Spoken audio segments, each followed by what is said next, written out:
राधा वल्लभ श्री हरिवंश। आपका स्वागत है आपके चैनल अध्यात्म कुंज पर। यह एक ऐसा आध्यात्मिक सफर है जहां हम साथ मिलकर धर्म, अध्यात्म, वेद पुराण और जीवन के गहरे रहस्यों को समझेंगे। आइए शुरू करते हैं इस दिव्य यात्रा को ईश्वर के नाम के साथ। पांडवों की विश्व विजय। विदुर के विरोध करने पर भी धृतराष्ट्र ने उसी को इंद्रप्रस्थ जाकर युधिष्ठिर को आमंत्रित करने के लिए कहा। साथ ही यह भी कहा कि वह पांडवों को उनकी योजना के विषय में कुछ न बताए। विदुर उनका संदेश लेकर पांडवों को आमंत्रित कराए।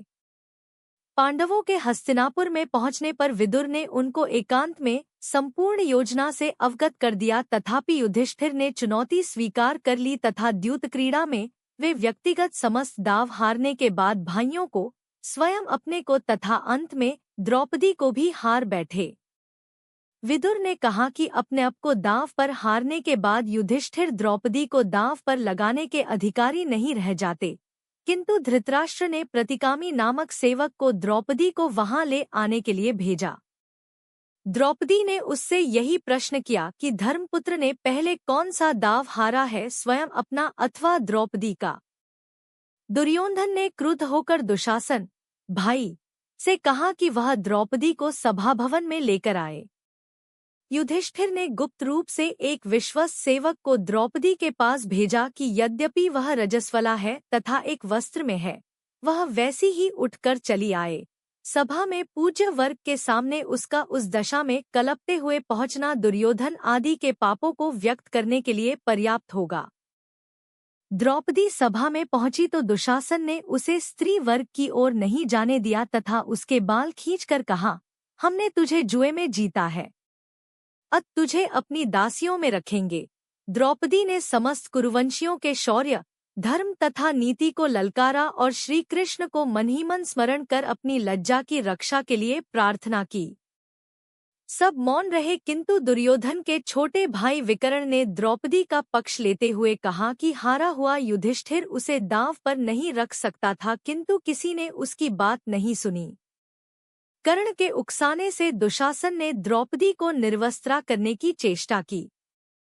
उधर विलाप करती हुई द्रौपदी ने पांडवों की ओर देखा तो भीम ने युधिष्ठिर से कहा कि वह उसके हाथ जला देना चाहता है जिनसे उसने जुआ खेला था। अर्जुन ने उसे शांत किया। भीम ने शपथ ली कि वह दुशासन की छाती का खून पिएगा तथा दुर्योधन की जांघ को अपनी गदा से नष्ट कर डालेगा।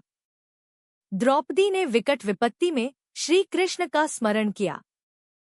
श्री कृष्ण की कृपा से अनेक वस्त्र वहां प्रकट हुए जिनसे द्रौपदी आच्छादित रही, फलत उसके वस्त्र खींचकर उतारते हुए भी दुशासन उसे नग्न नहीं कर पाया। सभा में बार बार कार्य के अनौचित्य अथवा औचित्य पर विवाद छिड़ जाता था। दुर्योधन ने पांडवों को मौन देख द्रौपदी की दांव में हारे जाने की बात ठीक है या गलत, इसका निर्णय भीम, अर्जुन, नकुल तथा सहदेव पर छोड़ दिया। अर्जुन तथा भीम ने कहा कि जो व्यक्ति स्वयं को दांव में हरा चुका है, वह किसी अन्य वस्तु को दांव पर रख ही नहीं सकता। धृतराष्ट्र ने सभा की नब्ज पहचानकर दुर्योधन को फटकारा तथा द्रौपदी से 3 वर मांगने के लिए कहा। द्रौपदी ने पहले वर से युधिष्ठिर की दास भाव से मुक्ति मांगी ताकि भविष्य में उसका पुत्र प्रतिविंध्य दास पुत्र न कहलाए। दूसरे वर से भीम, अर्जुन, नकुल तथा सहदेव की शस्त्रों तथा रथ सहित दास भाव से मुक्ति मांगी। तीसरा वर मांगने के लिए वह तैयार ही नहीं हुई, क्योंकि उसके अनुसार क्षत्रिय स्त्रियों 2 वर मांगने की ही अधिकारिणी होती हैं। धृतराष्ट्र ने उनसे संपूर्ण विगत को भूलकर अपना स्नेह बनाए रखने के लिए कहा, साथ ही उन्हें खांडव वन में जाकर अपना राज्य भोगने की अनुमति। धृतराष्ट्र ने उनके खांडव वन जाने से पूर्व दुर्योधन की प्रेरणा से उन्हें एक बार फिर से जुआ खेलने की आज्ञा दी। यह तय हुआ कि एक ही दाव रखा जाएगा। पांडव अथवा धृतराष्ट्र पुत्रों में से जो भी हार जाएंगे, वे मृगचर्म धारण कर 12 वर्ष वनवास करेंगे और 1 वर्ष अज्ञातवास में रहेंगे। उस एक वर्ष में यदि उन्हें पहचान लिया गया तो फिर से 12 वर्ष का वनवास भोगना होगा। भीष्म, विदुर, द्रोण आदि के रोकने पर भी द्यूत क्रीड़ा हुई जिसमें पांडव हार गए, छली शकुनी जीत गया। वनगमन से पूर्व पांडवों ने शपथ ली कि वे समस्त शत्रुओं का नाश करके ही चैन की सांस लेंगे। श्री धौम्य, पुरोहित के नेतृत्व में पांडवों ने द्रौपदी को साथ ले वन के लिए प्रस्थान किया। श्री धौम्य साम मंत्रों का गान करते हुए आगे की ओर बढ़े।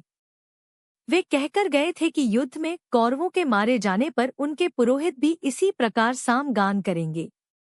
युधिष्ठिर ने अपना मुंह ढका हुआ था।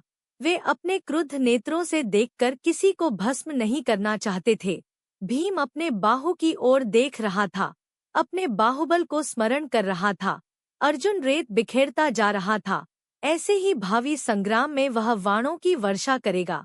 सहदेव ने मुंह पर मिट्टी मली हुई थी। दुर्दिन में कोई पहचान न ले, नकुल ने बदन पर मिट्टी मल रखी थी। कोई नारी उसके रूप पर आसक्त न हो। द्रौपदी ने बाल खोले हुए थे, उन्हीं से मुंह ढककर विलाप कर रही थी। जिस अन्याय से उसकी वह दशा हुई थी, 14 वर्ष बाद उसके परिणाम स्वरूप शत्रु नारियों की भी वही दशा होगी।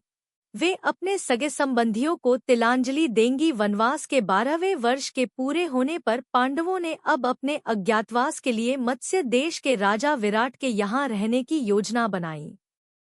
उन्होंने अपना वेश बदला और मत्स्य देश की ओर निकल पड़े। मार्ग के एक भयानक वन के भीतर के एक श्मशान में उन्होंने अपने अस्त्र शस्त्रों को छुपा कर रख दिया और उनके ऊपर मनुष्यों के मृत शवों तथा हड्डियों को रख दिया, जिससे कि भय के कारण कोई वहां न आ पाए। उन्होंने अपने छद्म नाम भी रख लिए, जो थे जय, जयंत, विजय, जयतसेन और जयद्वल। किंतु ये नाम केवल मार्ग के लिए थे। मत्स्य देश में वे इन नामों को बदलकर दूसरे नाम रखने वाले थे।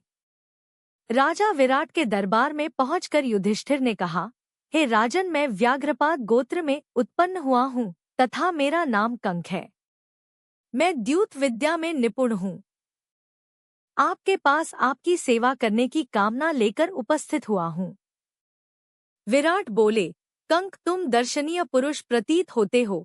मैं तुम्हें पाकर प्रसन्न हूँ। अतएव तुम सम्मान पूर्वक यहाँ रहो। उसके बाद शेष पांडव राजा विराट के दरबार में पहुंचे और बोले, हे राजाधिराज, हम सब पहले राजा युधिष्ठिर के सेवक थे। पांडवों के वनवास हो जाने पर हम आपके दरबार में सेवा के लिए उपस्थित हुए हैं। राजा विराट के द्वारा परिचय पूछने पर सर्वप्रथम हाथ में करछी कढ़ाई लिए हुए भीमसेन बोले, महाराज, आपका कल्याण हो। मेरा नाम बल्लभ है। मैं रसोई बनाने का कार्य उत्तम प्रकार से जानता हूँ। मैं महाराज युधिष्ठिर का रसोइया था।